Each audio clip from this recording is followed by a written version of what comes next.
Assalamualaikum warahmatullahi wabarakatuh. Waalaikumsalam warahmatullahi wabarakatuh. Saya terlupa kata main hospital. Dia slow, dia tak boleh terah sangat lagi orang sakit jaga. Tuan-tuan dengar ke suara saya? Boleh tak?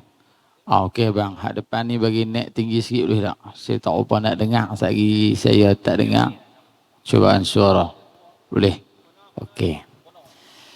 Alhamdulillahi Rabbil Alamin wassalatu wassalamu ala ashrafil mursalin wa ala alihi wa sahbihi ajma'in. Subhanaka la ilma lana illa ma 'allamtana innaka antal alimul hakim. Qala rabbi shrah li sadri wa yassir li amri wahlul 'uqdatam min lisani yafqahu qawli. Rabbana iftah bainana wa baina qaumina bil haqqi wa anta khairul fatihin. Shadaqallahul azim. Amma ba'du. Terima kasih kepada pengurusi majlis yang berbahagia lagi dikasihi Puan Syahariah binti Sa'aduddin selaku timbalan pengarah Hospital Sultanah Bahiyah Al-Ustar. Yang berbahagia lagi dikasihi Ustaz Muhammad Khairi bin Syafi'i selaku pengarah kanan Jabatan Pengajian Am Polimas. Seterusnya kekanda saya Al-Fadhil Ustaz Ismudi bin Muhammad Sanusi, timbalan-timbalan pengarah, ketua-ketua jabatan, ketua-ketua wakil dan wakil daripada Politeknik Sultan Abdul Halim Azam Shah dan seluruh warga kerja Hospital Sultanah Bahiyah Al-Ustar. Alhamdulillah, bersyukur kehadrat Allah Subhanahu wa taala pada pagi hari yang mulia ini kita dapat sama-sama berada di ruang legar hospital kita yang mulia ini, dan ini adalah kali 183,000 saya sampai di masjid ataupun di hospital tuan-tuan. Dulu saya duduk berjalan ke atas ni, tengok Tok Wan saya sakit jantung. Lepas tu Tok Wan menekan saya sakit jantung.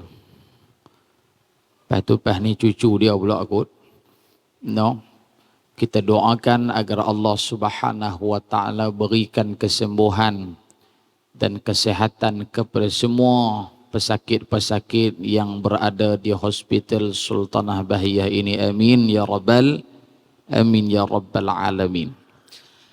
Tuan-tuan dan puan-puan yang dirahmati oleh Allah Subhanahu wa taala, pada pagi ini tajuk yang kita akan bicarakan adalah berkenaan dengan satu orang lelaki yang merupakan kiriman Tuhan. Bisa tengok tak cerita lelaki kiriman Tuhan? Siapa dia berlakon? Tak tahu. Bagusnya orang hospital tak ada TV di rumah. Masya Allah. Siapa dia berlakon? Tanya mereka lagi tak tahu. Mereka mana kami tahu Ustaz weh. Pelakon dia Mira Filzah kah? Kan? Yang kata lelaki mana tak tahu, kiriman Tuhan tu dah.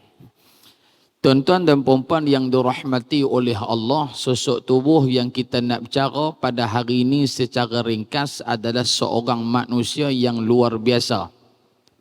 Bukan manusia yang biasa-biasa, tetapi manusia yang luar biasa berbanding daripada manusia yang luar biasa yang lain.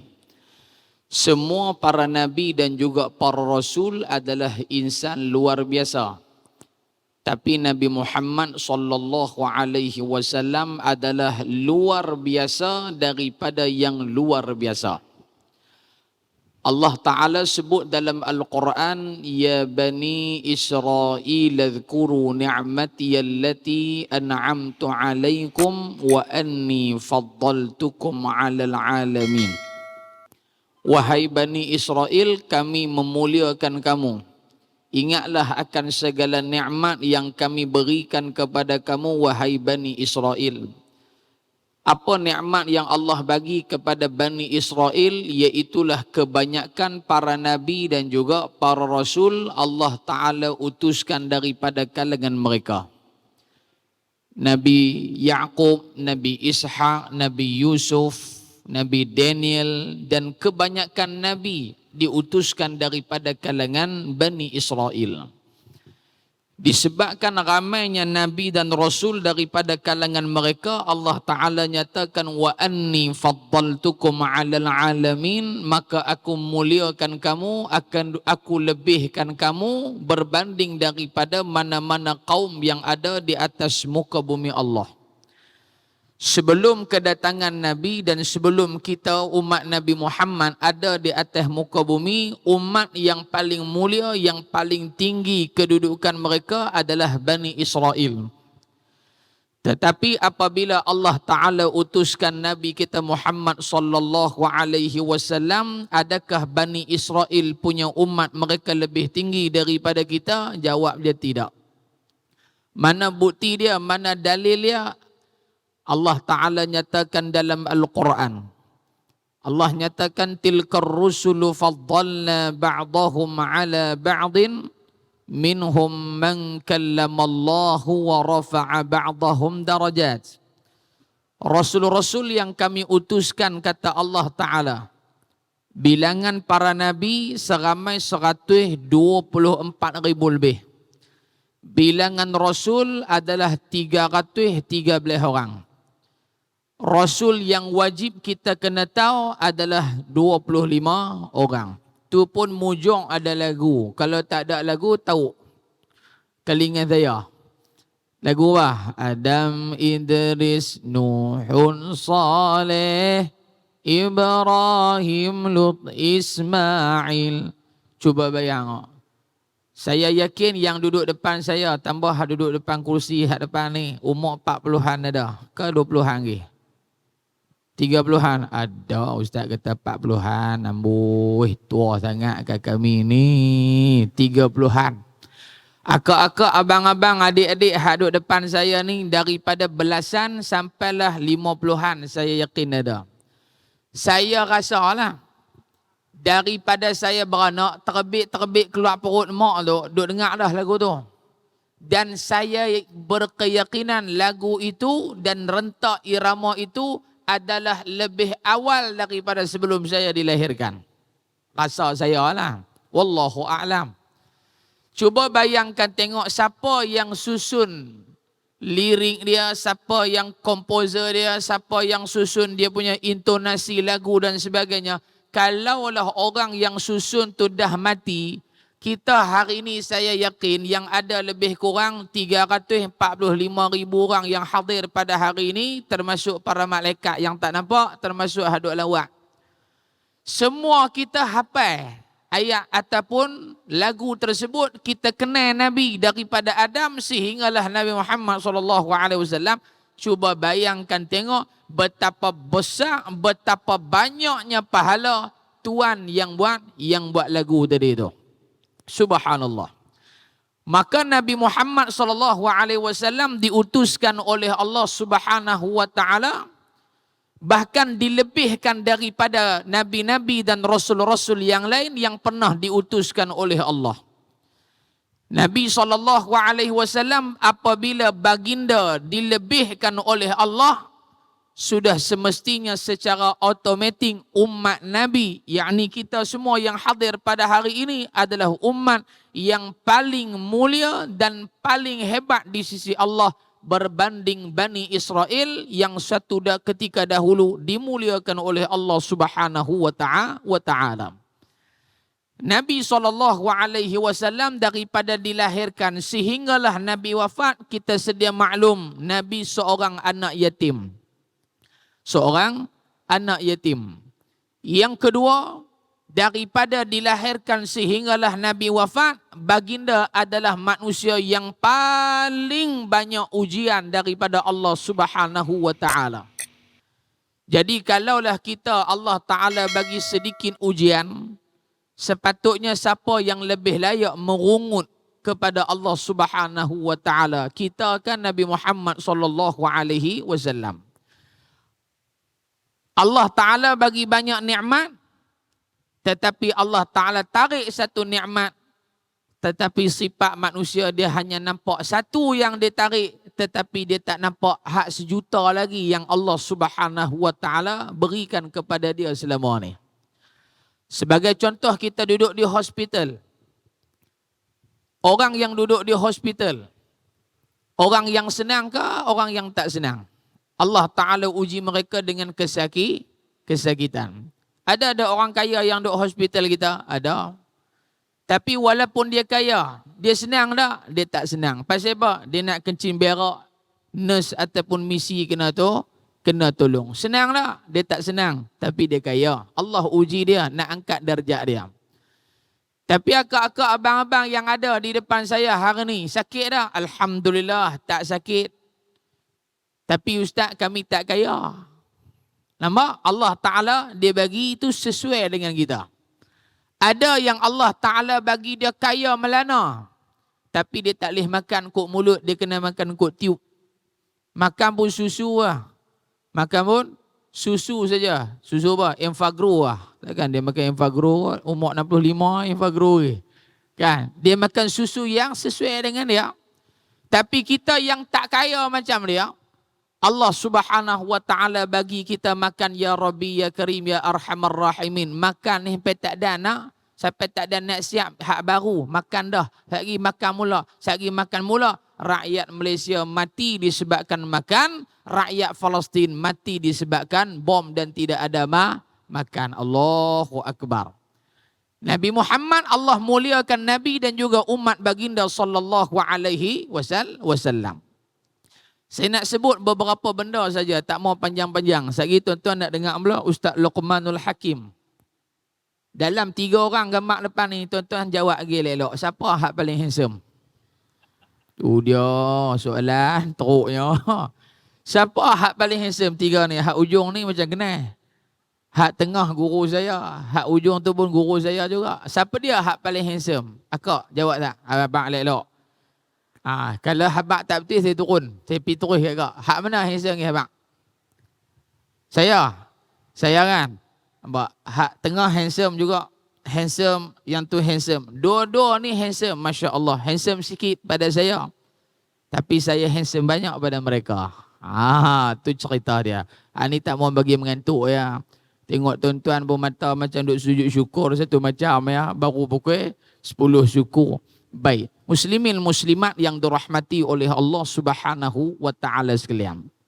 Yang pertama, kita nak tengok kelebihan yang ada pada Nabi sallallahu alaihi wasallam yang tidak ada pada mana-mana manusia, kecuali yang ada hanyalah pada baginda Rasulullah. Sebelum kita nak tengok kelebihan yang ada pada Nabi, mudah kita nak habaq. Sekiranya kita ni orang yang beriman dengan kerasulan Muhammad sallallahu alaihi wasallam, kita kena tanam satu benda. 6 rukun iman tu semua kita tahu, antaranya beriman dengan rasul-rasul yang diutuskan oleh Allah tanpa membezakan mana-mana daripada kalangan mereka. Dalil yang mana? Allah Ta'ala menyatakan, Amana ar-rasulu bima unzila ilaihi min rabbihi wal mu'minun. Kullun amana billahi wa malaikatihi wa kutubihi wa rusulihi. La nufarriqu baina ahadim min rusulihi. La nufarriqu baina ahadim min rusulihi. Kita beriman dengan semua para nabi yang Allah Ta'ala utus dalam waktu yang sama. Akidah yang betul, la nufarriqu. Kami sekali-kali tidak akan membeza-bezakan. Ada golongan yang mereka beriman dengan Nabi Muhammad tapi tak beriman dengan Nabi Musa alaihi salam. Ada golongan yang mereka beriman dengan Nabi Isa, dengan Nabi Musa, tapi tak beriman dengan Muhammad sallallahu alaihi wasallam. Maka mereka nufarriq, mereka membeza-bezakan. Oh, Nabi ni macam ni, kami ikut hak ni saja. Dan tidak sah iman seseorang di kalangan manusia yang menyatakan aku hanya beriman dengan Muhammad, tapi Rasul dan Nabi yang lain aku tak beriman. Tidak sah iman dia, tak dikira beriman di sisi Allah Subhanahu wa taala. Jadi makna beriman dengan para nabi dan rasul, terutamanya Nabi Muhammad, adalah yang pertama, kita meyakini Muhammad itu adalah rasul yang terakhir diutuskan oleh Allah Subhanahu wa taala.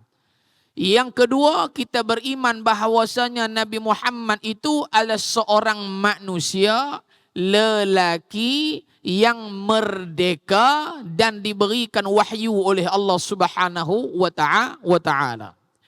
Yang ketiga, beriman dengan Nabi Muhammad dalam arti kata kita beriktikad secara jazam, secara putus, 100%. Kalau 200% pun lagi bagus. Kita beriktikad bahawasanya tidak ada mana-mana manusia daripada kalangan anak cucu Adam yang terlebih sempurna, terlebih indah, terlebih elok, terlebih cantik melainkan Nabi Muhammad sallallahu alaihi wasallam. Itu i'tiqad yang jazim, i'tiqad yang konkret, i'tiqad yang betul bagi siapa-siapa yang menyatakan saya beriman dengan Nabi Muhammad sallallahu alaihi wasallam. Dapat? Kalau dia kata Nabi Yusuf lebih cantik daripada Nabi Muhammad, itu tak betul. Adakah menafikan kecantikan Nabi Yusuf? Tidak menafikan. Tetapi i'tiqad yang betul, Nabi Muhammad a'la darajat, paling tinggi darjat dalam apa benda sekalipun, Nabi yang paling tinggi. No, bila kita kata Nabi Muhammad tu paling segak, lepas ni kita tengok mana-mana artis K-pop ke apa, orang kata segak tak? Segaknya putih, Masya Allah, Tabarakallah, putih di mata manusia biasa macam kita. Tetapi kalau dilihat pada pandangan hati orang beriman, dah Nabi Muhammad yang paling segak, yang paling cantik. Baik. Pertama, kelebihan Nabi Muhammad kita senaraikan tak banyak, lebih kurang 13,333 kelebihan sahaja. Oh, dia kita buku apa nak habis ni. Baik, ringkas-ringkas je tuan-tuan. Kita baca kita ni sikit, saya kita qasidah supaya tuan-tuan sekali tak terlalu mengantuk sangat. Okey? Baik. Yang pertama, kelebihan Nabi Muhammad, syarat poin-poin saja saya sebut. Yang pertama, Nabi Muhammad sallallahu alaihi wasallam, Nabi Muhammad ketika mana dilahirkan oleh Allah dalam keadaan kana makhtunan, telah pun bahasa kita kata dah masuk jawi. Dah masuk jawi. Allah Ta'ala pelihara Nabi Muhammad sehingga kan pada hari kelahiran Nabi pun Allah pelihara. Siapa pun tidak boleh melihat apa yang sulit pada baginda Rasul sallallahu alaihi wasallam. Ini Rasulullah. Tetapi kita hak biasa ni keluar-keluar sunat dah ke? Dah. Doktor angkat kan. Siapa yang duk sambut baby di labor room tu, dia angkat. Kepala turun di bawah. Ni hak saya tengok lah. Hak bini saya beranak dulu ni. Kan? Dia angkat tu. Tak menguik apa baby tu. Anak saya lah. Baby tu anak saya lah. Doktor buat apa? Pang! Doktor tampak punggung dia. Baru dia teriak. Saya kata pasal apa doktor tampak punggung anak saya? Tak baik siang dia dia baru keluar Doktor kata tak, saya nak cek anak awak ni boleh cakap ke tak boleh cakap, bisu ke tak bisu. Patut dia tampak punggung. Jadi tengok waktu tu kita semua, doktor tu hak mula-mula awal tengok apa hal dah kat kita. Betul? Nabi Muhammad dah Allah Subhanahu wa taala pelihara daripada awal kelahiran baginda Rasul sallallahu alaihi wa ala alihi wa sahbihi wa baraka wasallam. Ini Rasulullah. Yang kedua, siapa tok bidan Nabi? Siapa yang sambut kelahiran Nabi? Iaitulah Ummu Abdurrahman, ibu kepada sahabat, iaitu ibu kepada Abdurrahman bin Auf radhiyallahu taala anhu wa ardah. Dua.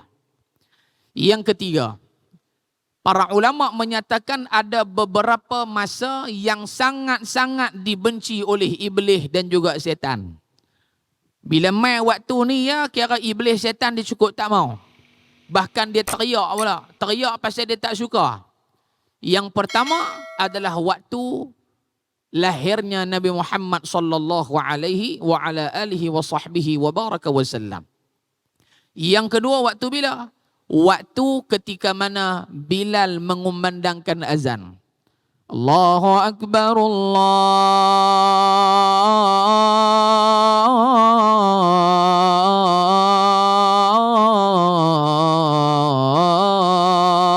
Akbar. Tengok. Tak kira papi mayang pula lohong lawak lagi. Hei, awak masuk awal ni. Kiamat lah bah. Ada. Tok Bilal bang, Nabi sebut dalam hadis apabila muazzin mengumandangkan azan, maka iblis setan dia akan lari sekuat-kuatnya. Kalah wak senyambek hak lari Malaysia dulu ni. Dia lari gila-gila punya. Nabi tak kata gila-gila, saya tambah bagi orang faham. Nabi dia lari gila-gila punya kata Rasulullah, sehingga kan gila tak gila dia lari tu, dia terkentut-kentut. Pum pum pum pum pum pum pum pum pum pum pum pum. Lebih orang lagu tu lagu. Kalau kita terjemah dalam bahasa hak mudah kita faham. Bila bang habis la ilaha illallah, dia main balik. Hak lari tak sat, dia main balik kat siapa? Kita hak nak semayang sunat ni.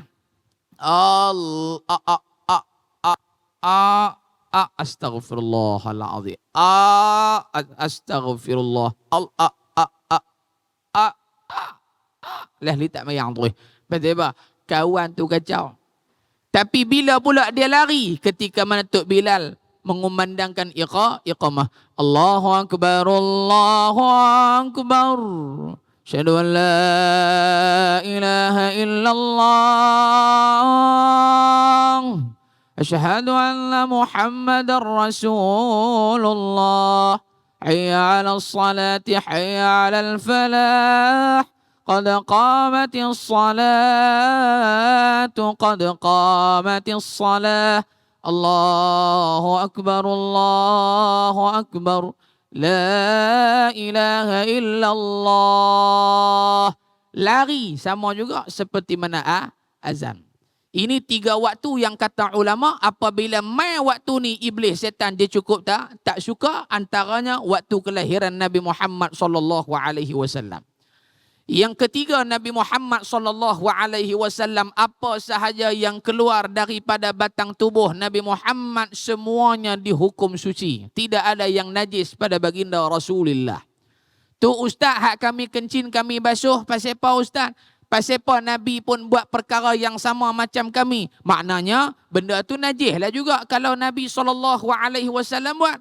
Ulama menyatakan Nabi sallallahu alaihi wasallam buat seperti mana kita buat, macam kita cuci najis, cuci berak, cuci kencing atas jalan ala sabilit ta'lim. Nabi nak ajak kalau keluar hak ni kena basuh, kalau keluar yang ni kena cuci, kalau keluar yang ni kena buat bagi elok-elok. Nabi nak ajak umat supaya umat nanti tidak keliru yang manakah kena, yang manakah tak kena. Ini Nabi sallallahu alaihi wasallam. 3.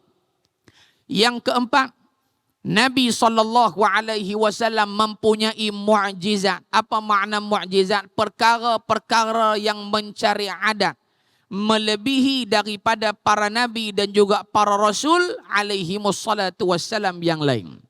Sebagai contoh, Nabi SAW punya mukjizat yang paling agung yang kita kena pegang, yang kita kena kawan dengan dia, iaitulah Al-Quranul Karim. Akak-akak, nak panggil akak-akak apa? Panggil akak-akak ano? Para doktor sekalian, jururawat sekalian, abang-abang, di negara barat, hasil daripada perkongsian maklumat daripada guru saya, di barat walaupun mereka mempunyai teknologi yang canggih, hebat negara luar, Malaysia pun tak terkecuali lah, tetapi yang menonjol mereka ni hak di luar negara Eropah. Tetapi tuan-tuan perempuan yang dirahmati oleh Allah Subhanahu wa taala sekalian, di sebalik kekayaan tamadun yang dibina, bandar metropolitan yang ada di negara Eropah pada ketika ini, sebenarnya mereka mempunyai penyakit rohani. Berapa ramai kalau kita tengok kadang-kadang masuk dalam televisyen artis-artis yang tahap diva punya, bukan takat diva, tahap dewa punya artis ni. Satu dunia kena dia, tiba-tiba orang jumpa dia duduk dalam bilik hotel, dia mati, mulut dia keluar buih, makan ubat, macam-macam lagi lah. Kita tengok ada yang terjun bangunan bunuh diri. Mereka kaya tak? Mereka kaya. Mereka duit banyak tak? Duit banyak pada kita kata. Tetapi Allah Subhanahu Wa Taala tak memberikan ketenangan rohani. Jiwa mereka tak tenang. Maka di negara barat, apakah kaedah yang mereka buat untuk menyelesaikan masalah-masalah jiwa yang sedang berlaku dalam kalangan masyarakat mereka? Saya lupa satu hospital yang disebutkan oleh guru saya di negara barat. Dia buat satu bahagian yang mana yang main duk merungut. Saya ni stres, saya ni ada masalah, saya yang melibatkan fikiran lah, stres otak lah. Dia ada satu bahagian, dia pergi duduk macam kursi urut ogawa tu, dia akan bagi earphone di telinga ni. Apa yang dia buat? Di dalam earphone itu, tuan-tuan perempuan sekalian, diperdengarkan bacaan ayat-ayat suci Al-Quran. Ni di barat. Di Malaysia saya tak pasti. Di barat dia dah guna dah teknologi yang Allah Ta'ala bagi dulu 1400 tahun lagi. Teknologi apa? Aura Al-Quran. Wa nunazzilu minal Qur'ani ma huwa shifaa'un wa rahmatul lil mu'minin wa la yazidu zalimina illa khasara. Kami turunkan Al-Quran, kata Allah, sebagai penawar, sebagai syifa bagi segala penyakit. Maka di barat mereka tak beriman dengan Quran. Mereka tak beriman dengan hari kebangkitan. Mereka tak beriman dengan Nabi Muhammad. Mereka tak beriman dengan apa yang disebutkan dalam Al-Quran. Tetapi Allah Subhanahu Wa Taala nyatakan, kami turunkan Al-Quran untuk memberi kesembuhan, merawat penyakit. Dalam ayat yang lain Allah nyatakan, syahrul Ramadan alladzi unzila fihi al-Quran hudal linnas. Al-Quran itu diturunkan, kata Allah, memberi petunjuk hidayah kepada manusia. Maknanya dengan rawatan Al-Quran itu menyembuhkan penyakit-penyakit hati dan penyakit-penyakit mental yang ada dalam diri manusia. Tapi berapa ramai yang apabila dia stres, dia buka Quran. Dia lupa kata Al-Quran itu ubat yang paling mujarab di samping kita ikhtiar makan ubat dan lain-lain. Bila dia stres, dia apa? Dia buka lagu bagi lagi derah. Dia buka lagu bagi lagi derah. Lagu yang jam duduk kat dinding. Jam di dinding sudah bergetar. Semak dia tu. Nah, dia bukan buka Quran, dia buka lagu. Jam di dinding sudah bergetar. Otak dah bergerak sama dengan lagu. Habis lagu tu dia buka pula lagu hak lain, lagu Hindustan. Dia buka pula lagu Thailand, kap sawari, kap tom yam, kap kerabu, kap apa lagi kap pula dah. Dia buka benda-benda tu sebenarnya tak merawat buah hati dia. Bahkan lagi tambah stres. Dia bawa kereta tekan lagi darah. Dia tak rasa tenang. Pasal apa? Dia ambil ubat yang tak betul dengan jiwa dia. Tapi di barat dah guna kaedah terapi Al-Quran bagi mereka ni dengar, dia main tenang. Dan pada hari ini kita tengok berapa ramai public figure daripada kalangan artis, daripada kalangan billionaire yang ada di negara barat, mereka mula mendekati Islam. Yang baru ni kita tengok dalam TikTok ke apa tu. Ni, hak dulu tak pakai tudung. Lah ni dia pakai tudung macam ustazah dah nampak dia. Boleh boh gambar dah sebelah lagi, belah tu. Ustazah dah. Dia masuk Islam lagi. Dia tak Islam lagi. Tetapi dia mendengar alunan ayat-ayat Al-Quran. Ini aura Al-Quran. Yang ramai manusia tinggal. Ini mukjizat besar Nabi kita Muhammad sallallahu alaihi wasallam. Satu mukjizat. Ada 12,000 lebih gini nak cerita ni. Yang kedua, mukjizat Rasulullah antaranya Nabi sallallahu alaihi wasallam, cara ringkas, mata Rasulullah Bila tengok di depan, dalam waktu yang sama, Nabi nampak yang belakang. Ada siapa mata lagu tu? Koklah doktor mata di Ustaz Nabahiyah ni mata dia boleh tengok depan belakang? Dah. Sebab tu kereta kita ada set mirror kanan kiri, ada hak tengah tu pula. Tu pun belah juga kita kawan. Undang lok degung belah. Bukan Jepun boh dah ke? Boh tapi tak nampak. Dia blind spot ke apa dia duk panggil tu. Tak nampak? Tak nampak. Nabi Muhammad mata tengok depan waktu yang sama. Belakang ni ada refleks. Nampak orang yang di belakang buat apa? Saya nampak tak belakang saya ada apa? Saya tak nampak. Saya tak nampak siapa yang duduk di belakang saya. Akak-akak pun tak nampak siapa yang duduk di belakang kita. No? Maka Nabi SAW satu hari duduk tawaf. Duduk tawaf. Tiba-tiba ada satu orang pemuda di belakang Nabi bernama Safwan bin Umayyah. Dia berjalan belakang Nabi, dia nak bunuh Nabi. Dia elok dekat dengan Nabi, Nabi kalih belakang. Safwan, hang nak bunuh aku? Tak ya Rasulullah. Saya pun pusing belakang kamu. Tawaf dengan kamu juga. Nabi tahu dah hang nak buat apa. Dia pusing. Pusing. Nabi pun pusing, dia pusing. Dia marah ni. Nabi pusing, dia pusing. Bila dia dekat dengan Nabi, Nabi kalih belakang. Wahai Safwan, hang nak bunuh aku ke? Tak, saya tak bunuh. Saya nak pusing belakang kamu, nak tawas sekali dengan kamu. Pusing pula kali yang ketiga, Nabi kalih kat dia. Wahai Safwan, hang nak bunuh aku ke? Dia kata, tak ya Rasulullah. Tak, wahai Muhammad, tak. Aku nak pusing. Lepas 3 kali Nabi pusing duk tanya, leh kali dia serendah, dia keluar, dia belah tu. Tak jadi nak bunuh Rasulullah kerana apa? Mata yang Allah Ta'ala bagi kat Nabi luar biasa daripada mata-mata manusia biasa. Ini mata Nabi Muhammad. Mata Nabi Muhammad pada waktu siang dan pada waktu malam, kanta dia sama. Tak ada hak beza. Kita kalau malam kena buka lampu kereta, betul? Tara buka tu pun terjun lopak. Tara buka, mau kalau tak buka terjun sungai. Nabi Muhammad punya mata pada waktu siang dan malamnya sama. Subhanallah. Ini mata Rasulullah SAW. Nabi SAW ketika mana berkhutbah di atas mimbar di Masjid Nabawi, sahabat diutuskan oleh Rasulullah. Sahabat buat satu benda yang kurang enak, Nabi SAW tahu. Bila sahabat tu mai, ya Rasulullah, saya ni nak tanya soalan. Nabi tanya dia balik, hang nak tanya pasal sekian-sekian ke? Ya Rasulullah, macam mana kamu tahu?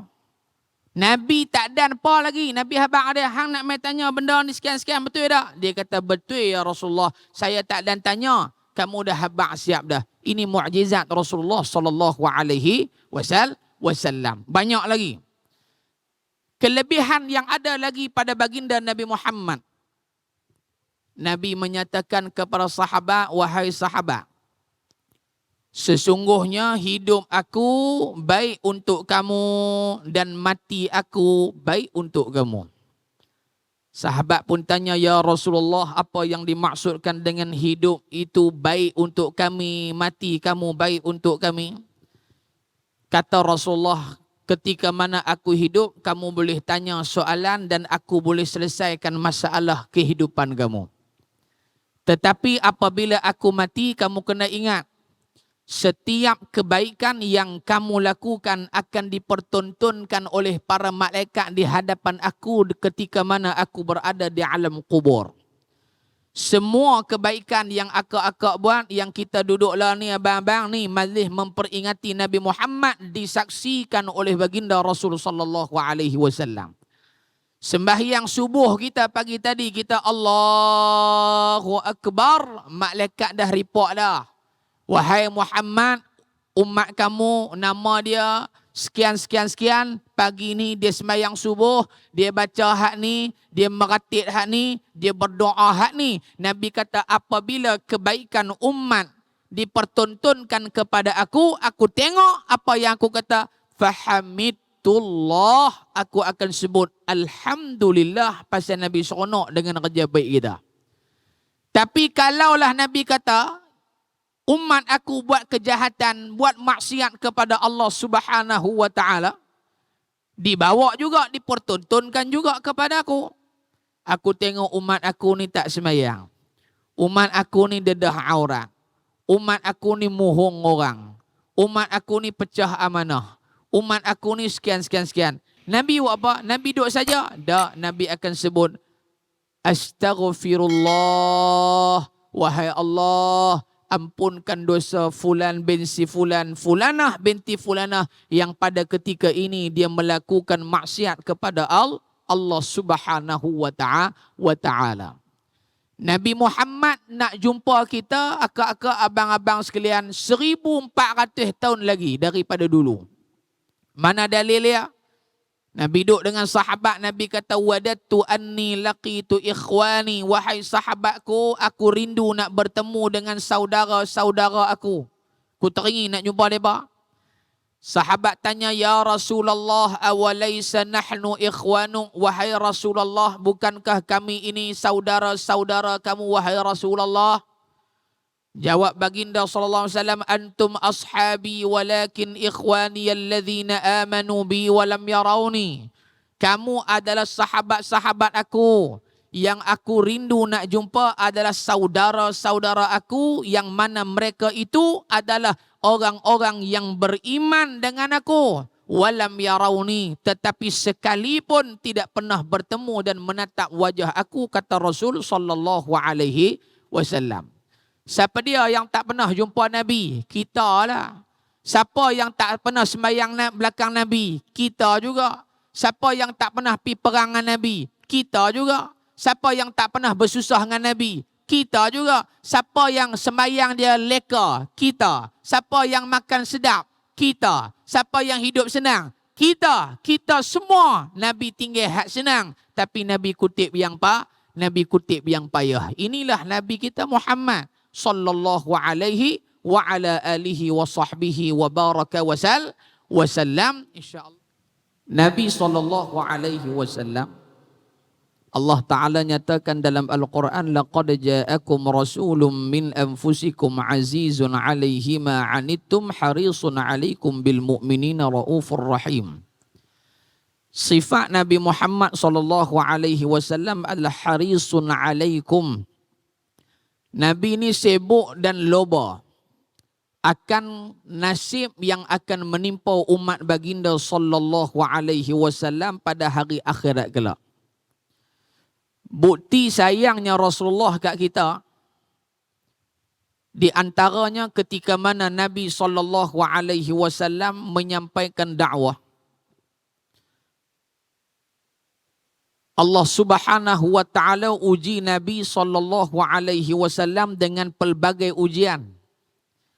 Tapi Nabi Muhammad dia tak angkat tangan doa agar Allah Subhanahu wa taala menghancurkan mana-mana manusia, mana-mana insan yang bertentangan dengan ajaran baginda sallallahu alaihi wasallam. Dah. Berbeza dengan nabi dan rasul yang lain. Contohnya Nabi Nuh. Nabi Nuh alaihi salam, kaum dia tak beriman kat dia.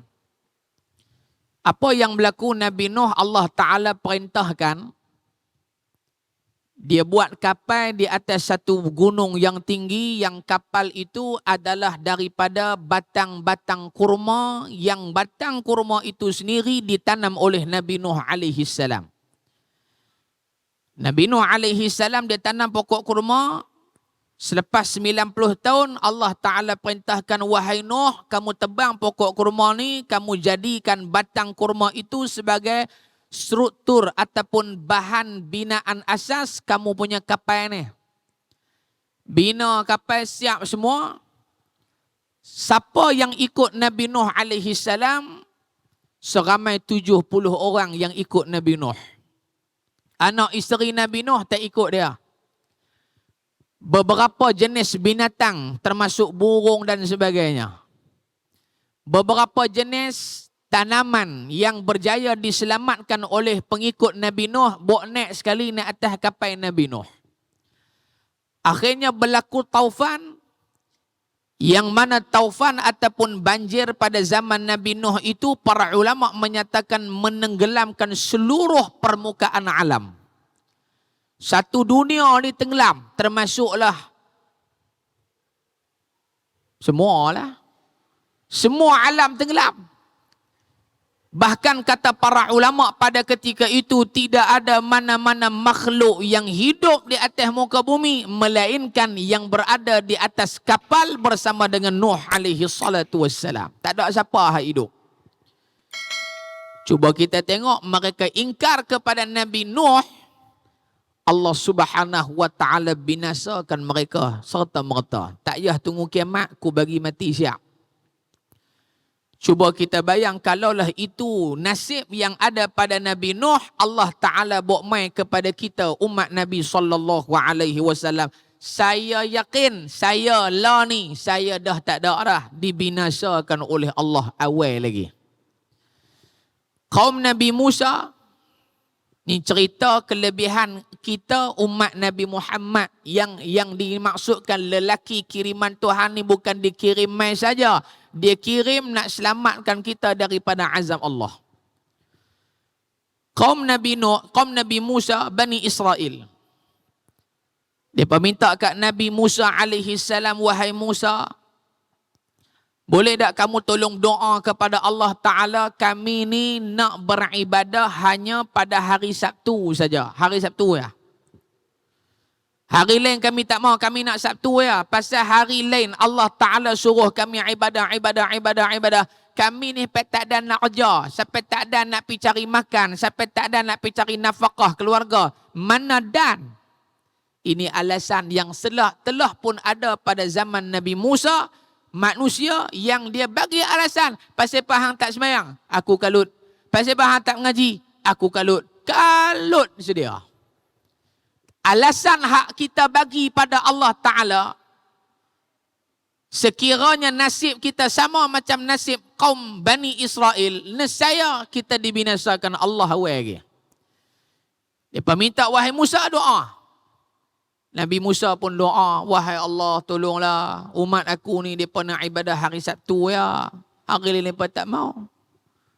Baik, Allah Ta'ala makbul dan Allah Ta'ala benarkan kaum Bani Israel ibadah hari Sabtu, hari lain hampa keluar pergi cari dunia makan, tak ada masalah. Tapi Allah uji mereka, tuan-tuan perempuan sekalian, Allah nak ajak kita. Allah bagi, what we give, we get back. Betul ya masalah cakap tu? Betul ya? Pastian present tense dia betul ya? Kan? Saya pun dulu hafal juga tapi lupa. Tapi kalau lo ni bercakap Bang Bidin Amerika Syarikat tu dia tak faham. Tak ada Bang Bidin, Joe Bidin tu lah. Kalau saya bercakap dengan dia lah ni, dia takkan faham saya cakap apa. Pasal saya punya English, dia lorak nak pergi kok belah Kuala Nerang. Betul lah. Allah Ta'ala kata, okey wahai Musa, aku bagi tapi syarat aku uji mereka. Sama ada Allah uji kita. Dia bagi nikmat, ada kala dia tarik kan. Dia bagi nikmat sihat, ada kala dia bagi sakit gigi. Dia bagi nikmat mata kita dulu elok, lah ni dia bagi rabun pakai spek mata. Macam-macam ujian yang dia bagi. Tapi jangan lupa, ujian dia bagi itu satu. Hak dia bagi lebih kat kita tu semua hak elok belaka. Tapi kita nampak, jarang kita nampak. Okey Musa, umat hang ibadah hari Sabtu, hari lain pergi. Tapi tuan-tuan perempuan sekalian, yang minta kat Nabi Musa ni, kebanyakan rumah mereka berada di pesisir pantai. Mereka ni nelayan. Allah uji mereka hari Sabtu. Mereka nak turun pergi ke laut. Mereka turun laut hari Sabtu. Allah Ta'ala tak bagi mereka turun laut hari Sabtu. Haram bagi Bani Israel turun laut hari Sabtu. Hampa kata nak ibadah? Ibadah hari Sabtu. Hari lain pergi turun. Ahad sampai Jumaat mereka turun laut kan? Turun laut. Dah mereka kata nak cari? Allah uji mereka ikan yang ada pada hari Jumaat sehinggalah ke hari yang seterusnya, mula pada hari Ahad sampai hari Jumaat, mereka tahu mereka punya pukat, mereka tahu mereka punya bok, mereka tahu mereka punya mengai, tak balik modal. Boleh faham tak? Kira tak dapat macam biasa mereka duk dapat. Peringkat awal, mereka okey. Dan Allah uji lagi pada setiap hari Sabtu, tuan-tuan. Mereka rumah tepi laut, Sabtu tak boleh turun. Mereka buat apa? Depa tengok ikan ni naik merenyut kat tepi laut tu. Allah, dia kata, ikan ni pandai. Hari lain hang tak main, hari Sabtu juga ya hang main, hak kami tak boleh turun. Ikan tu siapa punya? Allah. Depa lupa kata ikan tu Allah Taala. Hari Sabtu turun main, tu dia ikan merenyut. Orang tu kata. Tapi tak boleh tangkap. Lama kelamaan mereka tak tahan dengan ujian Allah. Apa mereka buat? Allah tak bagi turun tangkap hari Sabtu. Mereka buat dua. Pertama, mereka letak pukat hari Ahad, hari Jumaat. Turun hari Jumaat, pergi letak pukat. Niat dia tu nak tangkap ikan hari Jumaat ke? Tak. Niat dia hari Sabtu. Allah tahu hang nak tangkap ikan hari apa. Bukan aku tak tahu.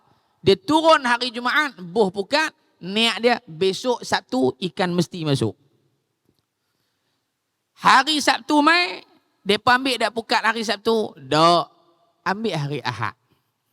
Nampak tak? Depa nak mohong Tuhan. Depa ingat Tuhan bodoh lagu dia. Tak, hari Jumaat ikan masuk hari Sabtu, angkat hari Ahad. Oh, kami bukan tangkap ikan hari Sabtu, kami tak hari Jumaat, ikan tu sendiri yang masuk, kami ambil hari Ahad. Oh, abang kat ayah ha. Tu kalau budak dia nak kalah lah, dia abang kat ayah dia. Yang kedua dia buat apa? Ni laut, belah tuan-tuan ni laut, ayak tu duk tibai mai. Dia buat apa? Dia korek lorong macam longkang tu. Bila ayak tu tibai, ikan masuk tak ke celah longkang tu? Masuk kan? Bila ikan tu masuk dalam longkang, mereka ambil tak? Mereka ambil. Orang tanya mereka ni, pasal apa hampa tangkap ikan? Kami bukan turun pergi tangkap. Ikan tu yang main naik ke darat. Allah tak bagi turun. Ikan tu yang naik. Bukan kami tangkap pun.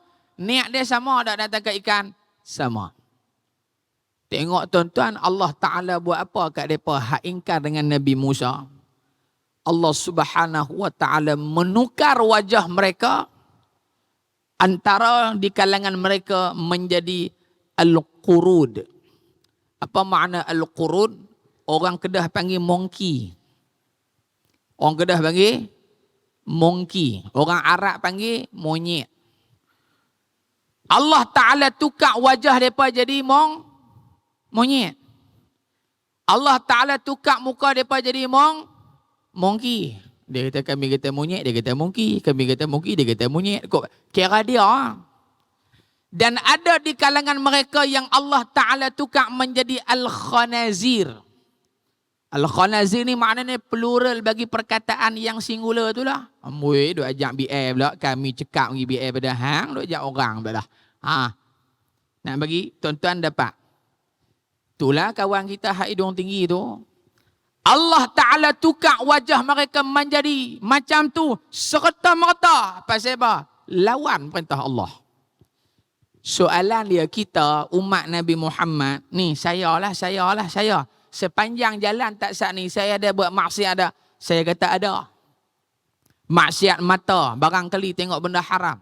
Kalaulah hak ada kat Nabi Musa punya kaum punya nasib tu kat saya, agak-agak lah ni hak cakap hak muka macam ni ke, hak muka macam hak dia bang tak ni? Tuan-tuan boleh dapat tak kelebihan kita umat Nabi Muhammad ni tahu tak? Kalaulah kaum Nabi Musa hanya kerana mereka buat dalih tangkap ikan saja, bukan tasak mana pun, tangkap ikan saja, Allah Ta'ala ubah wajah jadi macam tu.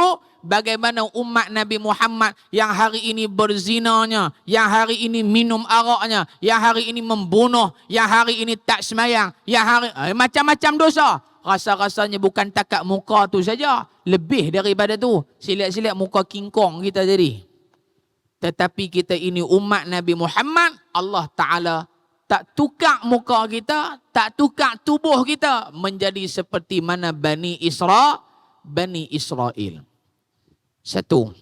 Nak habis ni kapal terbang duk turun dah. 10 kaki ke bawah lah. Yang kedua. Tadi Allah tak bagi azab direct. Dia suruh kita tobat. Batu kiamat dia tak habaq bila kan. Dia tak habaq bila. Dia cuma habaq tanda ya. Hari ni ada orang kata, oh kiamat akan berlaku sekian-sekian. Hang semayang tak juga. Duk kira kiamat hang semayang tak juga pun. Saya ni nak jadi tentera Imam Mahdi. Aduh, Imam Mahdi ke Imam mana ke? Semayang tak? Tak semayang. Oh, tak apa, tentera Imam Mahdi dia pergi perang, semangat, tak semayang, tak apa. Oi, mana boleh lagu tu. Saya nak jadi pejuang Hamas. Oh, Hamas ke Hamas abang dia?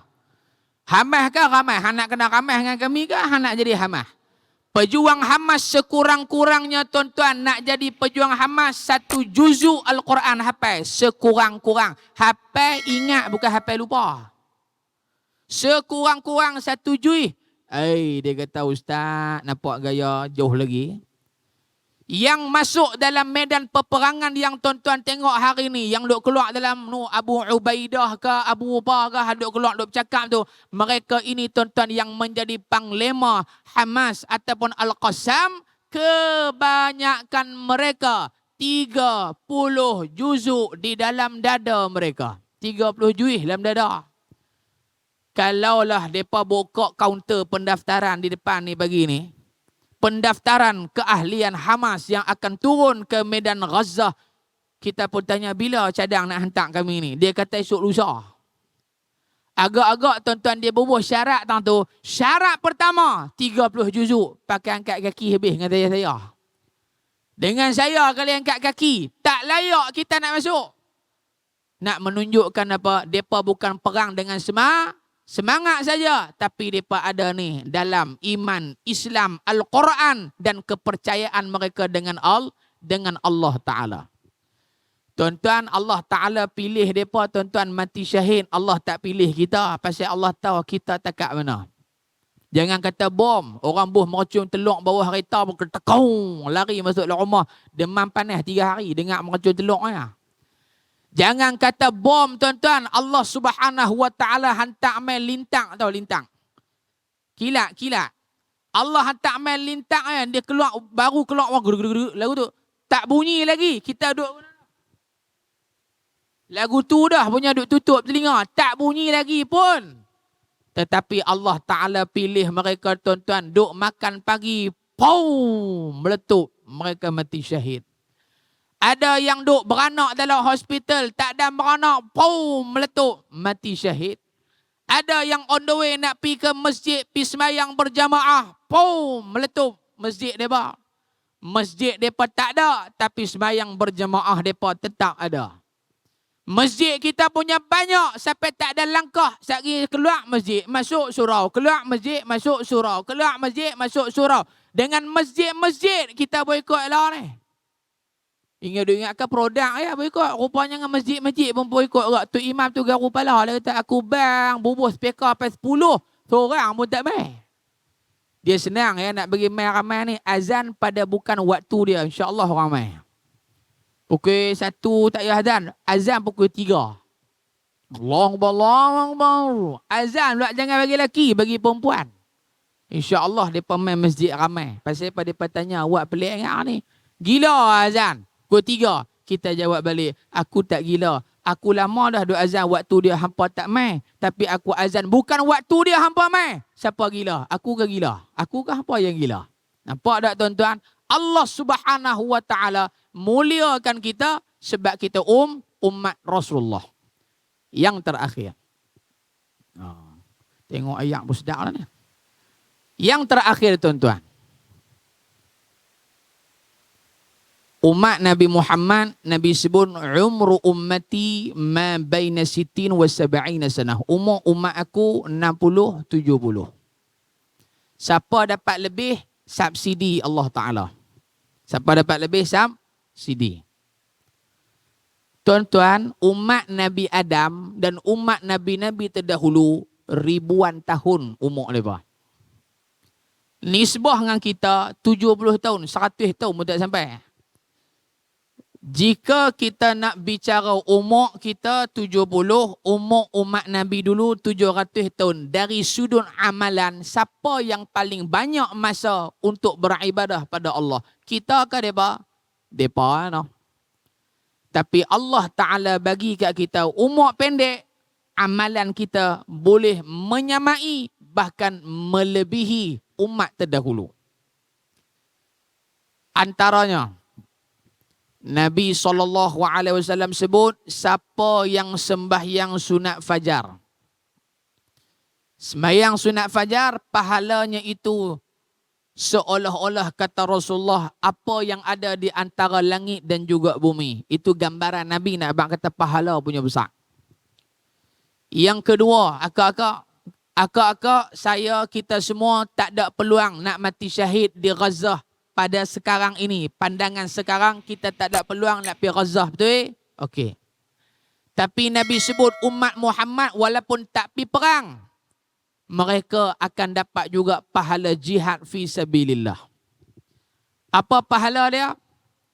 Nabi sebut dalam hadis yang banyak sangat, Nabi sebut antaranya siapa-siapa yang keluar menuntun ilmu kerana Allah.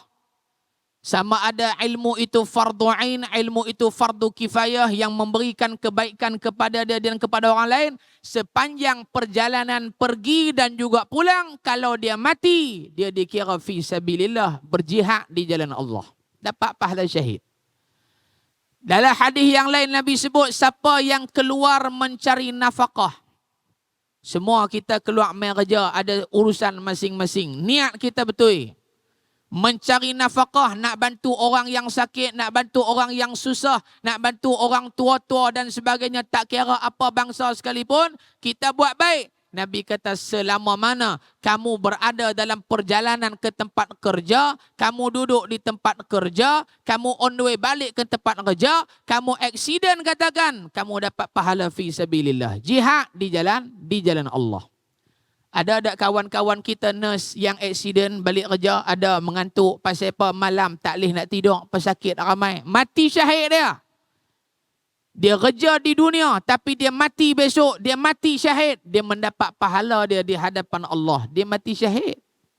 Sebab itu jangan kita rasa rugi kalau Allah Ta'ala pilih kita duduk dalam kelompok orang-orang yang baik, selama mana tuan-tuan, abang-abang, kakak-kakak yang ada bersama dengan kita hari ini, kita duduk dalam kelompok yang baik, insya-Allah kita akan mati juga dalam keadaan yang baik. Jangan risau. Penting hati kita mau betul ya.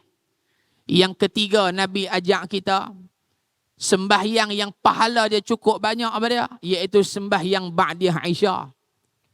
Sembahyang ba'diyah Aisyah habis bagi salam, Assalamualaikum, Assalamualaikum. Mangkit sembahyang sunat ba'diyah Aisyah. Bulan Ramadan orang tak mayang ba'diyah Aisyah pasal kelut dengan 20 nak liga no. Tu imam habaq 10 syukur mau habis 23 rakaat. Kawan ni baca punya darah. Lepas tu imam hak belakang tu kencing manis, kencing luar. Punya cepat dia baca. Lepas tak ada apa orang tua tu. Nabi kata siapa yang semayang ba'diyah Aisyah, pahala dia cukup besar. Bahkan ba'diyah Aisyah 2 rakaat, pahalanya lebih daripada 20 rakaat tarawih. Jadi tahun ni, mana-mana yang duk pergi surau, habaq kat mereka tak payah buat tarawih. Kita mayang ba'diyah Aisyah ya, kira boleh pahala tarawih dah. Jangan duk buat lagu tu. Hak tu Ramadan. Hak ni hak kita nak ambil ni. 3 kan? 4, saya sebut 5 ya. Yang keempat, benda yang kita nak dapat di hadapan Allah Ta'ala besok bermula di dunia. Mudah sangat Nabi ajak. Ikmalul wudu, sempurnakan wudu. Basuh muka, Nabi ajak kita basuh muka biar lebih. Pasal kita ni bukan duduk tengah padang pasir, ayak berjenuh. Kan? Basuh muka Nabi kata biar lebih. Kalau tang kepala ni basuh biar lebih. Anggota tangan kita basuh biar lebih. Maksimum lebih tang mana ustaz? Sampai parah ni. Tang body kita duduk naik tu kan. Jangan duduk ambil kutuk-kutuk pula.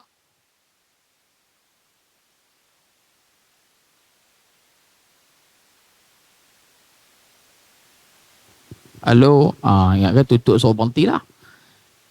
Basuh bagi lebih agak-agak. Muslimat jaga muslimat. Muslimut tak apa, muslimat. Muslimat bila basuh muka. Basuh muka, saya faham, kita tahu.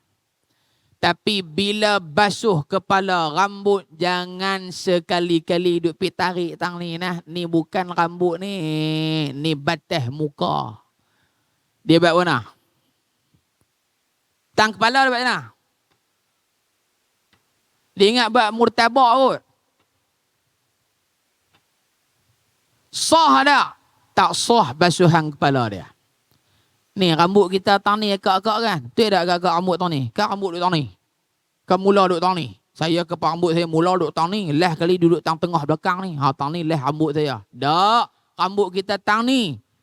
Di sini rambut ke? Ya, zahir memang kita pakai nama dia rambut. Tetapi dia bukan duduk dalam batasan kepala. Dia duduk dalam batasan muka. Jaga na? Wuduk biar sempurna. Nabi kata, akhirat aku kenal umat aku yang mana aku nak bagi syafaat adalah nur daripada wuduk yang mereka buat di dunia dulu. Wuduk kita. 4.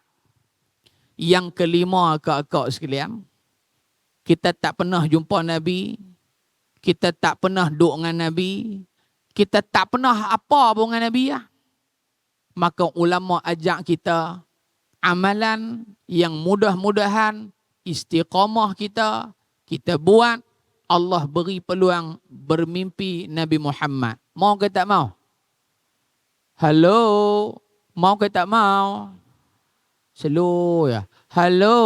Mau ke tak mau? Baru dengar suara.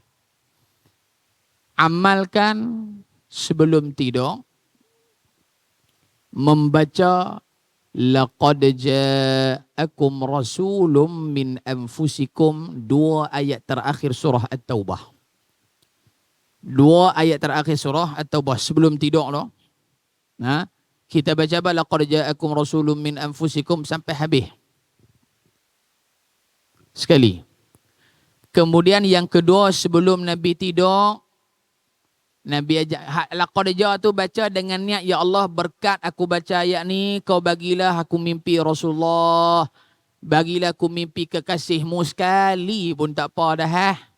Sebab Nabi kata siapa yang tengok aku dalam mimpi sama dia tengok aku waktu celek, waktu dia sedang, waktu aku hidup. Baca hak tu. Yang kedua Nabi buat guna. Nabi sebelum tidur, dengarlah. Nabi sebelum tidur, Nabi akan buat ke tu? Buat ni, bukan macam tu. Hak ni dia tengok Gusti.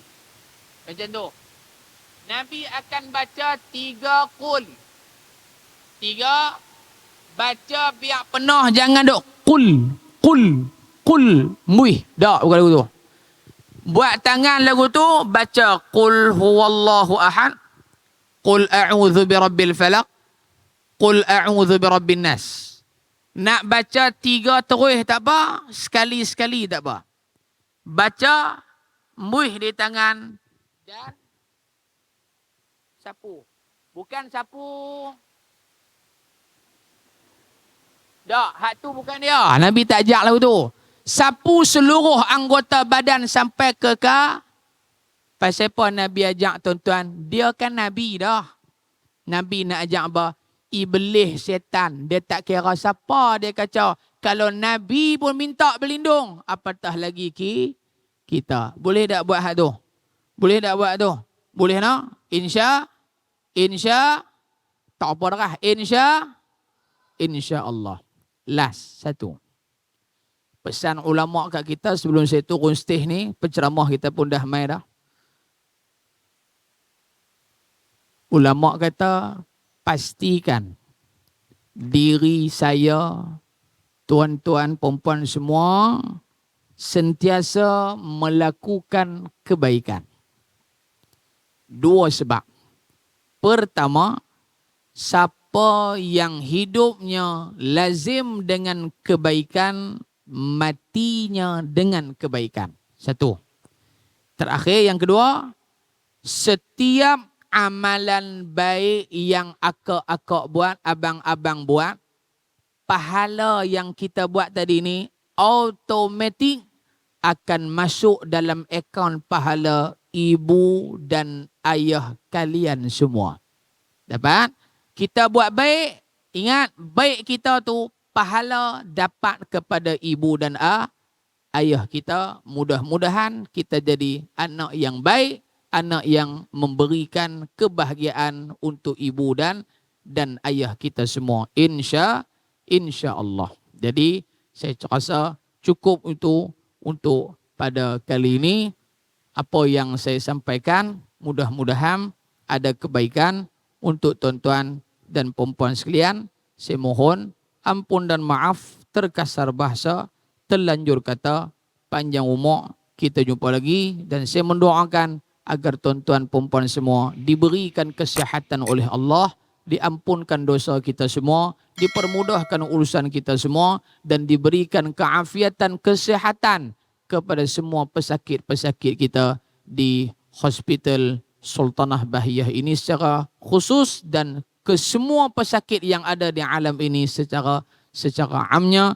Saya tinggalkan tuan-tuan dengan satu pantun, pergi ke Dubai membeli Maruku. Bye bye, I love you. Assalamualaikum warahmatullahi wabarakatuh.